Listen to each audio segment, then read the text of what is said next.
Bismillah, innal hamdalillah nahmaduhu wa nasta'inuhu wa nastaghfiruh wa na'udzu billahi min syururi anfusina wa min sayyiati a'malina. May yahdihillahu fala mudhillalah wa may yudlil fala hadiyalah. Asyhadu an la ilaha illallah wahdahu la syarikalah wa asyhadu anna Muhammadan 'abduhu wa rasuluh. Ya ayyuhalladzina amanu ittaqullaha haqqa tuqatih wa la tamutunna illa wa antum muslimun. Jemaah sholat Isya yang insya Allah kita lanjutkan dengan sholat tarawih yang mudah-mudahan kita selalu dirahmati oleh Allah Subhanahu wa Ta'ala. Tak bosan-bosannya kita harus selalu bersyukur kepada Allah Subhanahu wa Ta'ala atas begitu banyak nikmat yang Allah berikan kepada kita, begitu banyak kenikmatan yang Allah tetapkan kepada kita, dan jangan sampai segala kenikmatan yang Allah berikan lupa untuk kita syukuri. Di antara cara kita mensyukuri nikmat-nikmat Allah adalah dengan cara kita beramal soleh, adalah dengan kita menjauhi segala larangannya. Karena dengan cara seperti inilah di antara kita mensyukuri segala nikmat yang Allah berikan. Jemaah sekalian, insya Allah mulai besok kita akan bertemu dengan malam ke-21, malam ke-22 Ramadan, sampai seterusnya. Dan sebagaimana yang telah disampaikan oleh para khotib yang lain, khotib-khotib sebelumnya, para ustadz, menyampaikan bahwasannya kita akan bertemu dengan 10 malam terakhir, di mana pada 10 malam terakhir ini, insya Allah akan bertemu dengan Lailatul Qadar. Di mana pada malam hari itu, malam yang lebih baik dari 1000 bulan. Di mana amalan kita akan dibalas oleh Allah setara dengan 1000 bulan atau 82 atau 83 tahun lebih. Jemaah sekalian, bulan Ramadan, bulan yang penuh berkah. Allah ingin kita memperbaiki diri kita, Allah ingin kita memperbaiki rukun Islam kita, dari syahadat kita, dari sholat kita, karena di bulan Ramadan kita berusaha, selain kita meningkatkan amalan sholat kita yang dari yang fardunya, kemudian kita juga berusaha untuk apa? Meningkatkan sholat yang sunnahnya. Pada siang hari, pada pagi hari kita melaksanakan sholat duha, terus syuruk, kemudian sholat sunnah qobla subuh, qobla dan ba'da zuhur, ba'da maghrib, ba'da isya. Kemudian kita lanjutkan dengan sholat malam atau sholat tarawih yang insya Allah akan kita laksanakan. Karena pada bulan Ramadan inilah semangat ini Allah semangatkan kepada kita terhadap sholat. Kemudian puasa. Pada bulan Ramadan inilah kita diwajibkan untuk berpuasa. Ya ayyuhalladzina amanu kutiba alaikumusiyam kama kutiba alal ladzina min qablikum la'allakum tattaqun.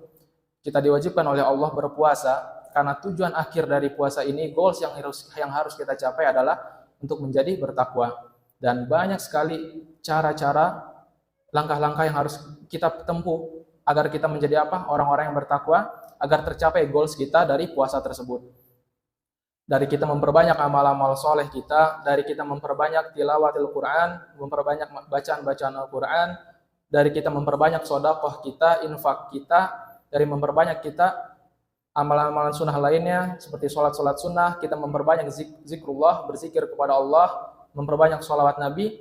Semua hal yang kita lakukan, semua latihan-latihan yang kita lakukan, semua amalan yang kita lakukan, karena tujuannya adalah untuk la'allakum tattaqun, untuk bertakwa kepada Allah Subhanahu wa Ta'ala. Jemaah sekalian, kemudian setelah syahadat, sholat, zakat, puasa, kemudian zakat, dan kita akan mendekati 10 hari terakhir dari Ramadan, kita akan menunaikan kewajiban kita di antara kewajiban kita yang lainnya dalam menyempurnakan apa? Menyempurnakan rukun Islam kita tadi, yaitu apa? Membayar zakat. Jemaah sekalian, Allah berfirman dalam Al-Qur'an di 3 ayat terakhir dari surat Al-Munafiqun, ya ayyuhalladzina amanu la tulhikum amwalukum wala auladukum an dzikrillah. Wa may yaf'al dzalika fa ulaika humul khasirun.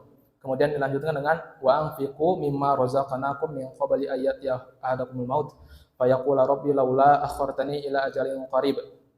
Selanjutnya dilanjutkan dengan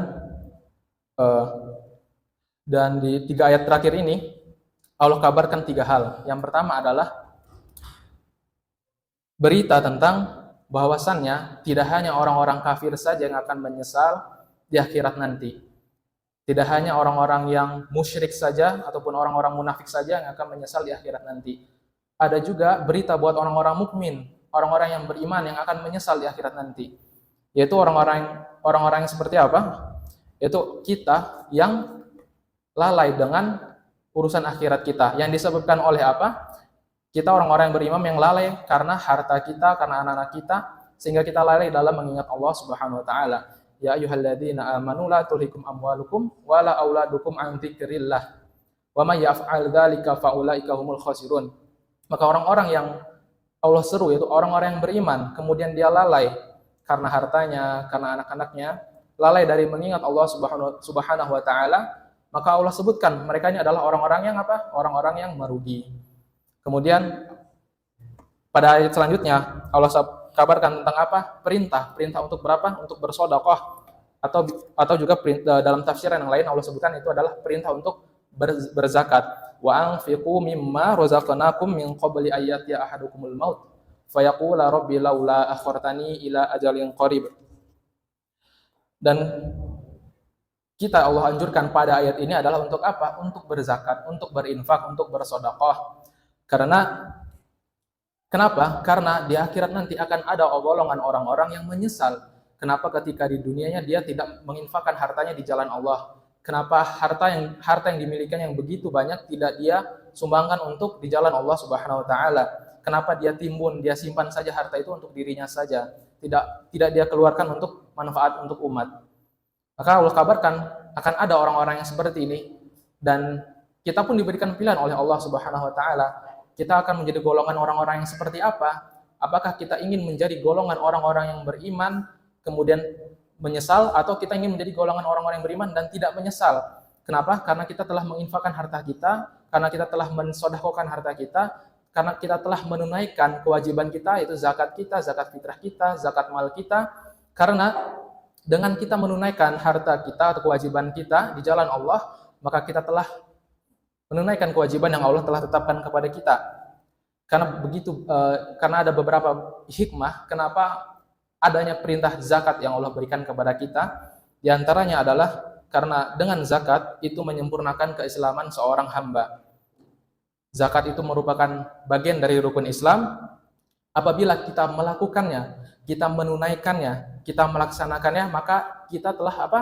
Telah berupaya menyempurnakan apa? Rukun Islam kita. Kemudian hikmahnya adalah orang yang melakukan zakat, orang yang menunaikan zakat, mereka menunjukkan benarnya iman seseorang. Karena kebanyakan dari kita sangat mencintai dunia, dan agar Allah ingatkan kepada hamba-hambanya, dan di antara bentuk Allah mengingatkan kepada kita agar kita tidak terlalu berlena atau jangan sampai kita tertipu dengan kenikmatan-kenikmatan dunia yang hanya sementara, maka Allah tetapkan adanya syariat zakat. Kita mengeluarkan harta kita di jalan Allah Subhanahu wa taala dengan kewajiban yang Allah telah tetapkan.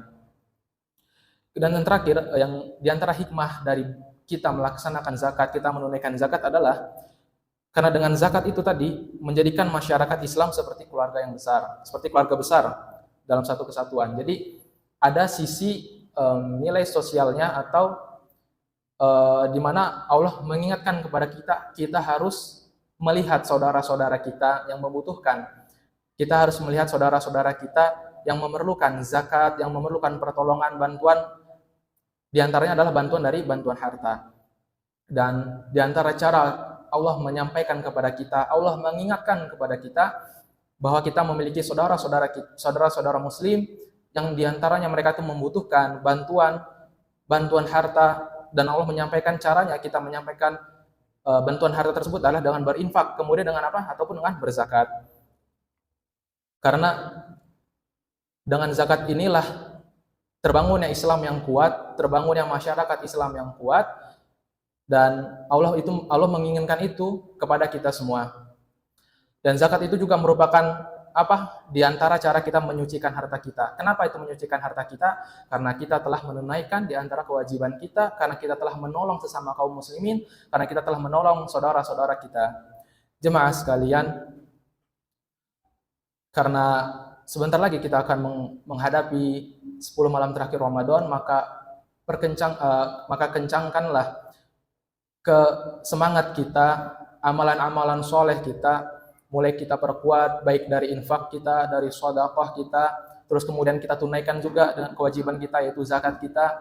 Kemudian kita semangat juga dalam melaksanakan sholat malam, dalam sholat-sholat sunnah. Kemudian kita memperbanyak lagi bacaan-bacaan Al-Quran kita, karena pada 10 malam hari terakhir nanti, dan mudah-mudahan kita semua bertemu dengan malam Lailatul Qadar, di mana amalan yang kita lakukan akan Allah balas setara dengan 1000 bulan kebaikan, dan mudah-mudahan segala upaya yang kita lakukan, segala usaha yang kita lakukan, segala amal soleh yang kita lakukan, Allah terima di sisi Allah Subhanahu Wa Taala, dan Allah jadikan kita sebagai orang-orang yang bertakwa. Aqulu qauli hadza astaghfirullah li wa lakum.